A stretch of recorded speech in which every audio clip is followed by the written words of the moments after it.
Hey, this is Sam Black, and today I want to show you some matches with a deck that I put together that was actually inspired by cube drafting. I've discovered that in cube I tend to win a lot more when I draft straightforward mid-range decks that have cheap interaction and good removal, and then some random creatures that don't cost too much mana, rather than the fun, unfair decks that everyone likes to draft in Vintage Cube. And I thought that I would try building a deck around the kind of stuff that I like in Cube in Modern.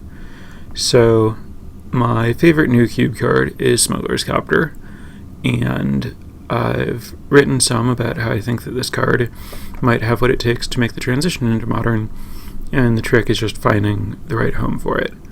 And I think that it plays pretty well with discard, since you can not expose it to removal unnecessarily and know when your opponent can and can't kill it.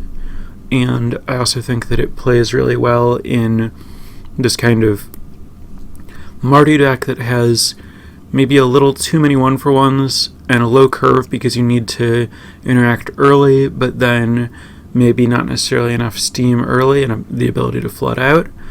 And Smuggler's Copter lets you get rid of additional lands to find additional threats or hard removal to end a game, rather than flooding out in the mid-game after you trade a bunch. So I think it's the right kind of card for this strategy. It's really filling a role that's pretty similar to Planeswalkers, where it just, once you've cleared out the board, lets you generate some kind of value over time in the form of something other than just damage. And so I do have Planeswalkers and Copters in this deck. I think they're filling a similar function. Smuggler's Copter obviously requires creatures. Lingering Souls is possibly the card in Modern that works best with Copter, since it both provides you a reliable source of small creatures that efficiently crew Smuggler's Copter, and also it gives you value if you discard it to Smuggler's Copter.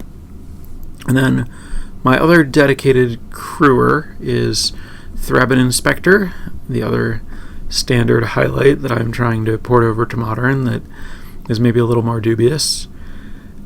It is definitely the case that it's harder to have time to crack the clue in Modern than it is in Standard, but if any deck can, it's this kind of deck that has cheap removal that's going to prolong a game, and then not a lot to do with mana in the late game. So I think that the clues that I generate early that are hanging out, I can reasonably sacrifice on turn 4 or 5 and get a meaningful advantage out of them. And in the meantime, it has utility crewing Smuggler's Copter. It's not actually a great blocker in Modern, except in a few spots, like it's kind of troublesome for Glistener Elf, but I would say that this is the most, we'll say, speculative card in the deck.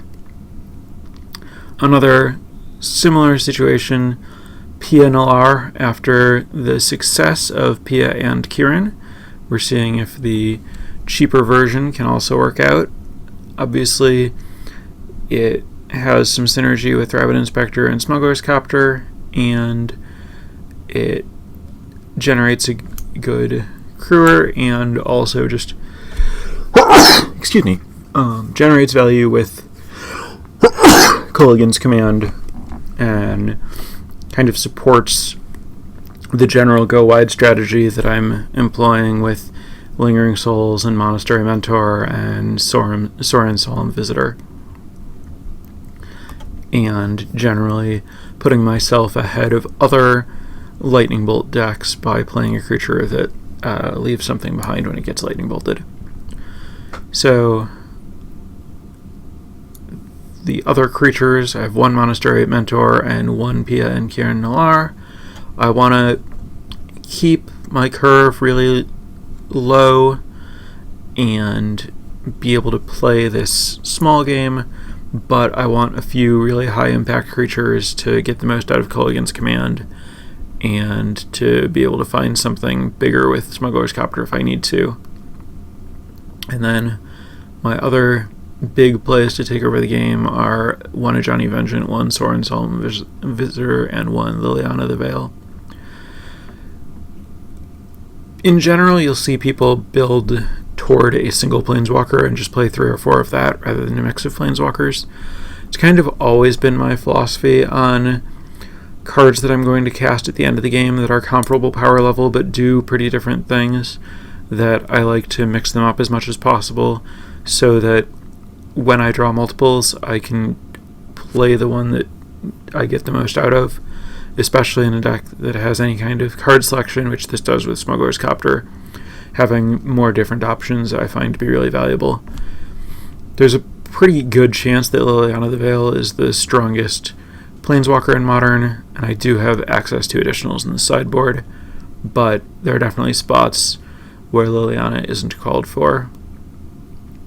And Liliana also just doesn't close out a game very quickly, and Ajani and Soren can both do that, and I also just learn more when working on a new deck if I have a lot of different cards in it to see which ones are performing best. The other card that I'm really most excited about that was kind of the biggest draw to try this strategy was Crackling Doom. I think this card is underrated. I don't know that it's underplayed in Modern because so few decks can play it, but I think it's actually a real draw to Mardu that isn't seen that way.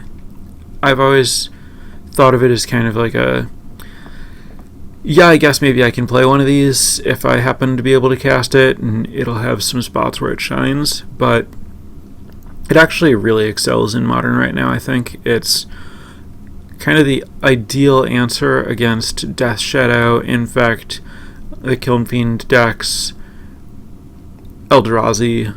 There are just a bunch of decks that are playing creatures that are hard to kill with traditional means or playing cards that make them harder to kill, and really leaning heavily on doing something big with a single creature, and Crackling Doom is just the perfect card to stop it. And the downside compared to any other removal spell just isn't that high. As long as you have other cheap interactions so that you're not relying on a 3-mana spell as your ability to drag out the game, it's kind of a great catch-all. That also the 2 damage is good just for racing, or sometimes it lets you answer Planeswalkers that you wouldn't otherwise be able to. So, pretty excited about playing with Crackling Doom. So then the rest of the deck is kind of normal Modern cards that you'd expect to round out a Mardu strategy. Lightning Bolt, Inquisition of Kozilek, and Path Exile are the best cards in each of their colors in Modern, and the best 1-mana interaction available. I only have 3 Path to Exiles main. I have a split on my removal other than Lightning Bolt because different ones are right in different places. Path is really bad against people who just don't have creatures. Lightning Helix is not great when you don't actually need the life gain. Crackling Doom is not efficient. It's not where you want to be against something like Burn. Culligan's Command doesn't deal with large creatures. And then I have the additional copies to go up to 4 Helix if I want, 4 Path if I want, 3 Culligan's Command, 3 Crackling Doom. It's not as important to be able to go up to 4 copies of the 3 mana cards. So that's the main deck, and touching on the sideboard a little bit. The rest of the sideboard, I have kind of a mixed anti-dredge package of 1 Rest in Peace, 1 Ravenous Trap, 1 Surgical Extraction. I think overall I'm a little bit light on Dredge Hate. Probably need 2 or even 3 more cards if I want to have a real chance in the matchup, which is kind of why I also just split the difference and played cards that are good in other spots.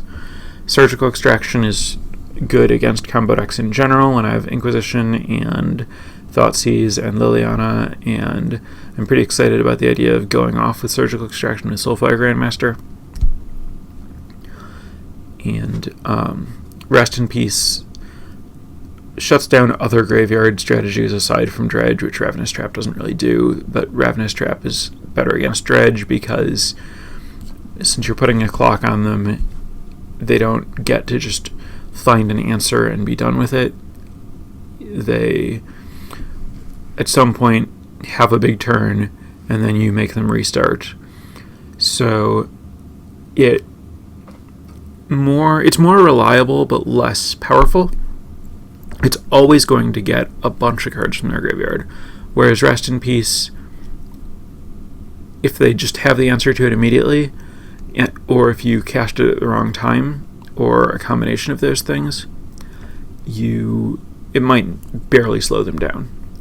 So as long as you have a clock in general, Ravenous Trap is the more effective card against them. If slowing them down by the 2 turns or something that it takes them to recover from Ravenous Trap is enough to put you far enough ahead that you're going to win the game, I think it's the more effective hate card against them. So I have the additional removal that I talked about, plus Celestial Purge. I think Celestial Purge is pretty well positioned right now. It exiles Prized Amalgam, and it's an answer to Death Shadow and Kiln Fiend and Swift Spear, every creature in Burn, Pyromancer Ascension against Storm, Liliana against Jund. It's just a surprisingly versatile card that seemed like a good thing to have access to in a removal-based white deck. 1 Timely Reinforcements might be unnecessary. It's kind of doing the same thing that a lot of my cards are doing, going wide and gaining life, but it is best at that, so it lets me... It's the best version of my strategy where that's what I want. A couple more Liliana the Veils against combo decks, and a Liliana the Last Hope, where I want cards that are good against 1 toughness creatures, or if I just want more grinding from Planeswalkers. A couple of Thought Seizes for when I want hand disruption instead of creature removal, Surgical Extraction as Dredge and other combo hate, and then rounding out my removal as I mentioned before. So that's what I'm working with, and I think it's still a little rough. I doubt that after playing more events I would still have one of each of the cards that I have one of. 3 Thraben Inspectors would probably move toward 4 or 0, but not definitely. But that's kind of my starting point, and I'm excited to see how it plays.